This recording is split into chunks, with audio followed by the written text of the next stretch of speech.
Brian Fritz here with WWE Diva Paige, two-time WWE Divas champion, and now one of the judges on the upcoming season of WWE Tough Enough, which premieres this coming Tuesday night. Yes, it's coming Tuesday night. I am so excited, especially to be on a judging panel with Hulk Hogan and Daniel Bryan. Like, what better cast do you have right now? This is great.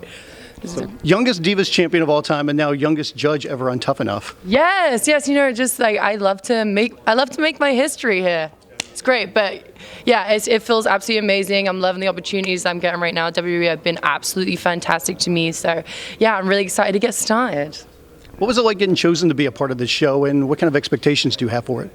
If you know, like I just literally got pulled into the office one day, and they were just like, "Hey, how would you feel about being a Tough Enough judge?" So I was like, "Oh my gosh, yes!" Yeah, I cried. I'm just kidding. I didn't cry, but I was really happy. Like it was nearly tears. It was nearly tears. So, but yeah, like I'm so excited to get to see talent because me, Hulkster, Daniel Bryan, like we all like have been in the business a while, and I completely grew up in the business. So like getting to see people who are fresh and new and starting up, like I get to help them. Hulkster gets to help them. Daniel Bryan gets to help them. So it's an incredible opportunity. I was going to say, you have a unique advantage of the way that you came up in the business because of the family and touring throughout Europe, and you started at a very young age at 13. So what kind of perspective does that give you now when you're looking at new people that are looking to get into the business?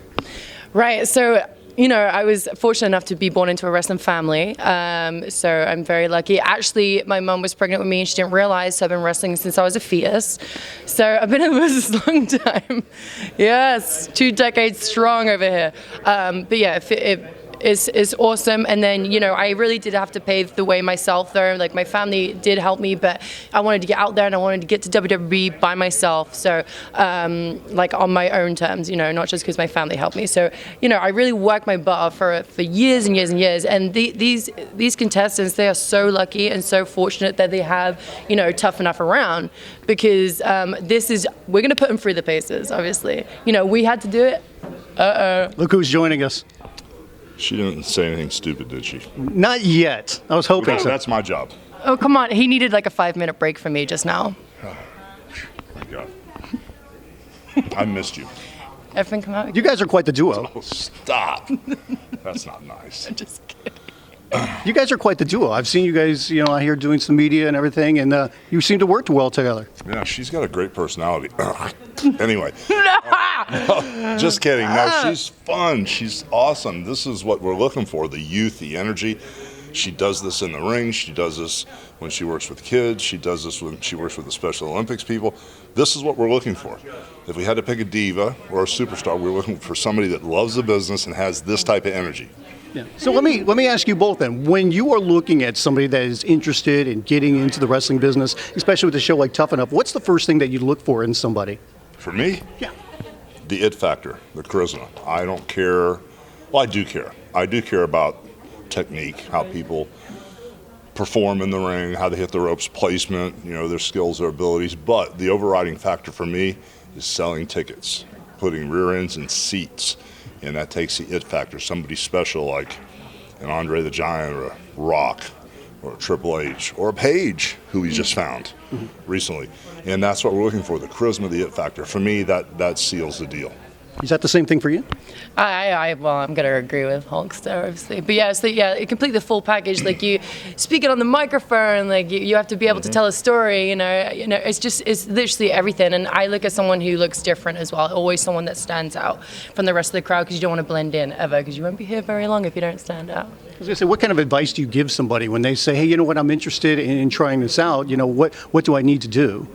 Well, I mean, it's tough because I'm kind of old school and a little stiff, and I love the art form, And so for me, when someone asks about the business, first off, if it's not something that they're totally obsessed with, if they're not focused on it 24 hours a day, in my case, it was in my blood and I didn't even know it. I loved it so much. If you don't have that type of passion, it's such a tough business and it can be really tough on your body that if you don't have that type of passion, I wouldn't even think about doing it. And then the more things you have going for you, the better. Like if you're not married and there's not a bunch of kids and there's not a bunch of other stuff that could hold you back or ruin your focus, that makes it easier to make that transition. And so that's what I look for, and that's what I tell somebody. If you don't have the passion, you don't love it more than anything, don't even think about it.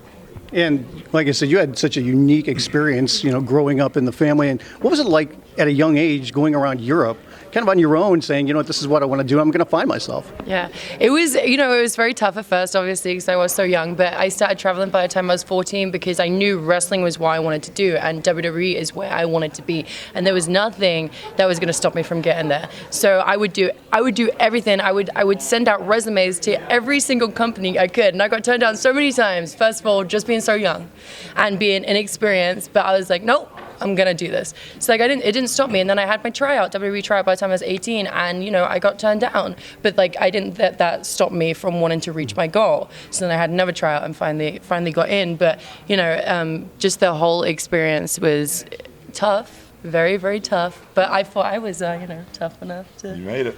Yeah, I made it. So what do you see yourself doing in particular as your role as a judge on the show, like Paige is, along with Daniel Bryan? Well, my assignment, and I haven't been given one, is to make the right choice and to find that one special guy, and we're picking a girl also to be the next WWE superstar, next WWE Diva, to help take this company, into the next generation, to the next phase of where we're going with this company, because it keeps evolving. So that's my job, and like I said, I'm looking for the it factor, I'll look over a bunch of things, to find that right person with the it factor. But that's what my job is, to make the right choice for this company. I think all three of us as well, we're ones that don't take any bull from anyone as well. So, we're all going to be very, very stern, and Hogan knows what he's looking for, Bryan knows what he's looking for, I know what I'm looking for, so we're not going to let people get through the cracks, we're not going to oversee anything, we're going to be very, very, very involved with every single one of them. A couple other things.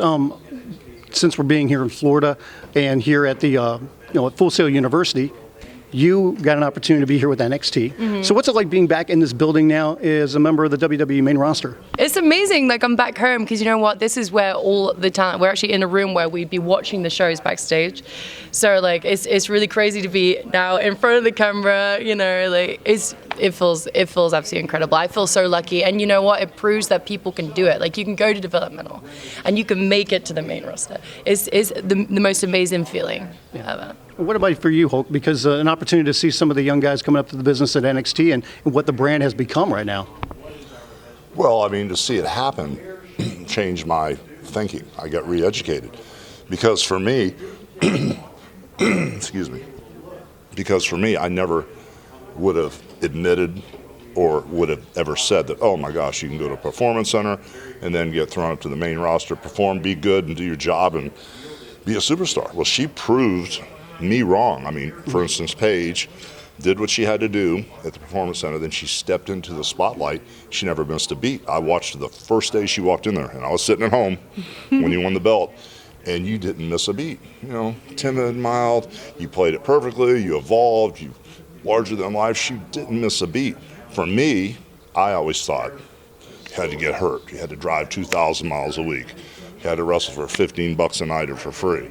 You had to put 6 guys in a car, and just that was my mentality, that you had to learn traveling and wrestling every night in the territories, and sooner or later you get lucky enough to meet Vince McMahon or have your chance. So that whole barbaric mindset changed when I saw what Triple H did with the Performance Center, and when I see most of the main event guys now and girls that are coming up are NXT graduates. So, wow, it works. And I would have never admitted that a few years ago. Yeah. Last thing, I wanted to get your thoughts, obviously, the passing of Dusty Rhodes and what he meant to the wrestling business and the impact that he had. You got an opportunity to work with him, Paige, and coming up. And what were your thoughts and memories of getting an opportunity to be with Dusty? Dusty was, I worked with him for over 3 years, which is absolutely amazing, and he kept me sane in insanity at times. He was literally definitely a mentor, a hero for me. He was a complete legend. Everyone knows him, even if you're a non-wrestler, you know who Dusty Rhodes is. But what I loved about Dusty was the fact that even Cody, his son, said if you were the full package, he liked you, but he wanted to mess with the ones who were the misfits, the freaks, the geeks. I love that kind of thing. So he was very one-on-one with me. The same with Lita would tell you as well. Like he went up to Lita and said, "No, baby, Paige is my princess.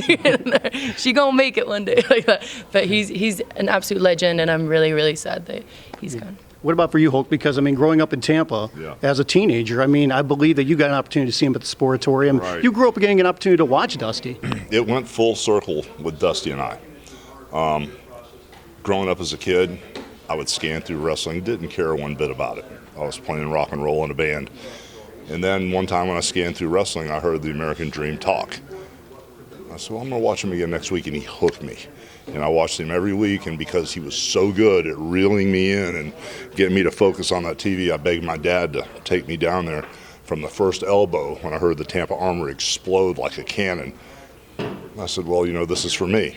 And then when I went to get in the business, we didn't have the luxury of a performance center, so the first day I went down to the Sportatorium where Dusty was wrestling, they broke my leg and kind of welcomed me to the business that way. And then as I progressed and got through Hiro Matsuda's training and getting stretched for a couple of years, they told me to put on a Hawaiian shirt. And I said, what is this for? And I went down to the Armory, and Dusty Rhodes was the first one that ever put his hands on me in a ring professionally. I slid in to interfere in the match, and he dropped a bunch of elbows on me and killed me in the ring. And the guy with the Hawaiian shirt had been interfering in the matches for the last couple of months. I didn't know that. But then I got to wrestle him in Japan, got to be real good friends with him. And, you know, he just always told me, Hulk Hogan, you're just like me, the son of a plumber. Because my dad was a plumber, too. So we used to laugh about that all the time. But he was a great guy, and if it wasn't for him, I would have never even thought about getting in this business. Well, WWE Tough Enough debuting next Tuesday, USA Network, Paige, WWE Hall of Famer Hulk Hogan. They'll be judges on the show. Looking forward to it. Have a good time with it. Thank you, sir. Thank you.